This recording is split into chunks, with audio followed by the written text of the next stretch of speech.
The votes are in, and Salamander is the best looking cart on the Famicom. It's the only translucent cart for an officially released game, and it really does look amazing. Salamander could be considered the sequel to Gradius, though Konami tends to split the Salamander games off into their own series.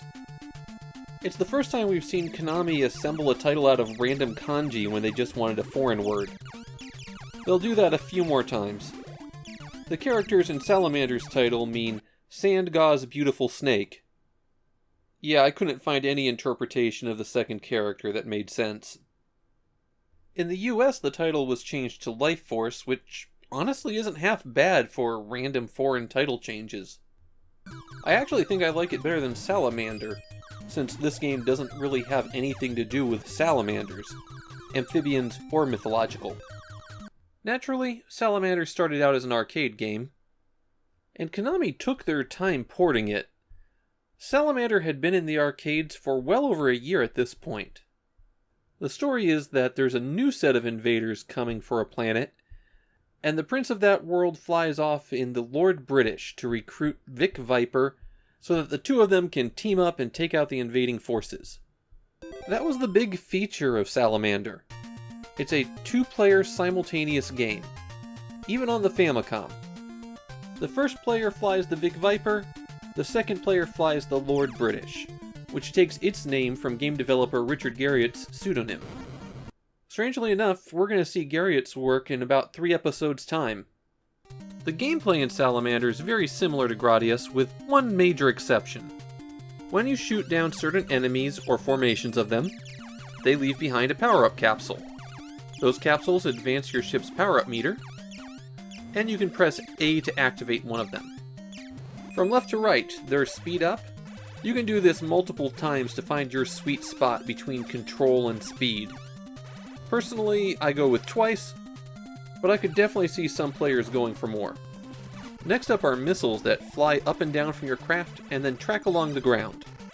I actually found the missiles to be a little bit flaky in the Famicom version. They either knock a tough fortification out of the fight, or seem to have no effect at all. You can collect the missile power-up twice. The second time lets you fire off an extra shot. The ripple shot is next. That's the wide beam for the game. Shots from it spread out to cover more area. While laser shoots a constant stream. There's 2 levels of laser power-ups too. The second one makes the beam longer. Between the two, I think ripple's the better power-up. Not that laser's bad. It comes down to this section early on in the game. These blocks respawn once too many have been destroyed. With ripple, you can stay just ahead of it, but getting through with laser requires some amazing precision. It just destroys too much, and the block that you just shot respawns before the beam's finished. Ripple's also helpful for not having to close in so tight on terrain. Salamander has a lot of terrain that spawns in, and you basically have to memorize the level to know where it's going to appear. The power-up after the standard shots are Gradius's big guns, the options. An item so effective that option became the term for that particular type of power-up. You can have 3 of them in Salamander. In the US version, that was reduced to 2. Finally, there's the force field.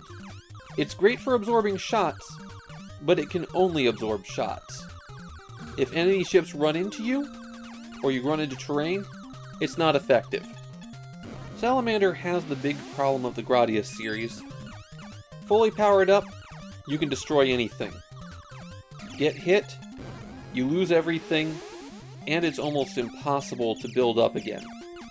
In Salamander, you respawn right back where you died, but what that usually means is that you don't even have a chance to collect power-ups.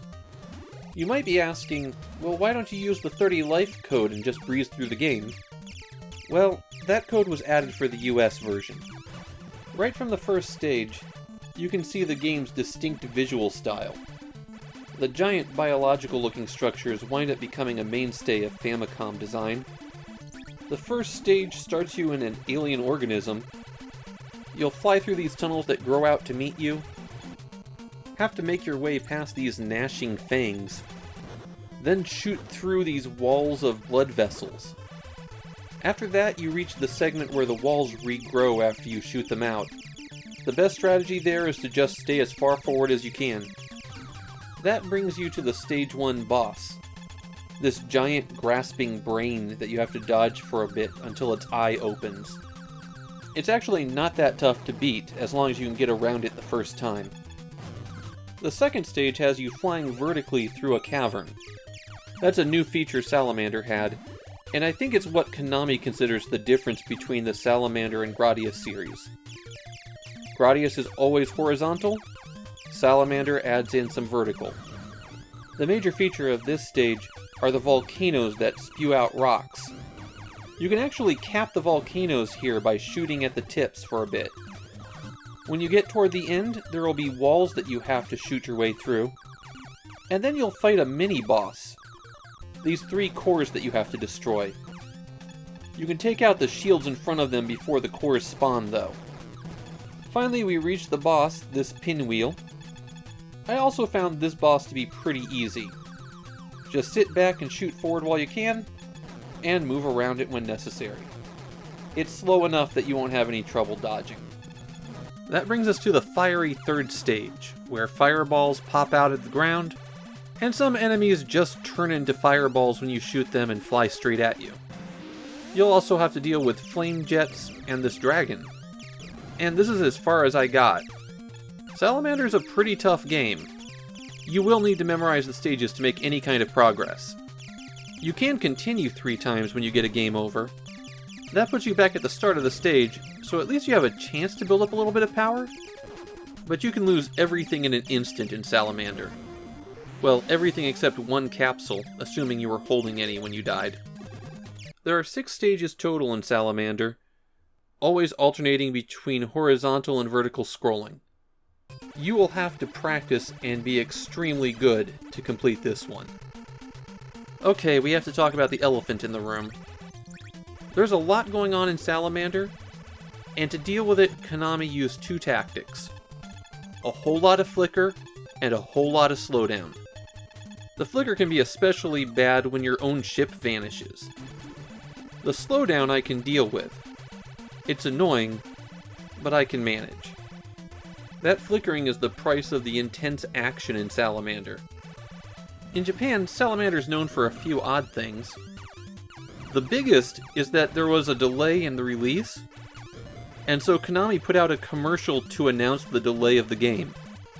The other thing is disappointment in how much was changed from the arcade version. The Famicom version completely changes a few levels, as well as alters the music heavily, and that seems to put off some Japanese players. I also found comments that clearing just past the 3rd stage was an accomplishment, which makes me feel better. I find Salamander to be pretty good, but not top tier.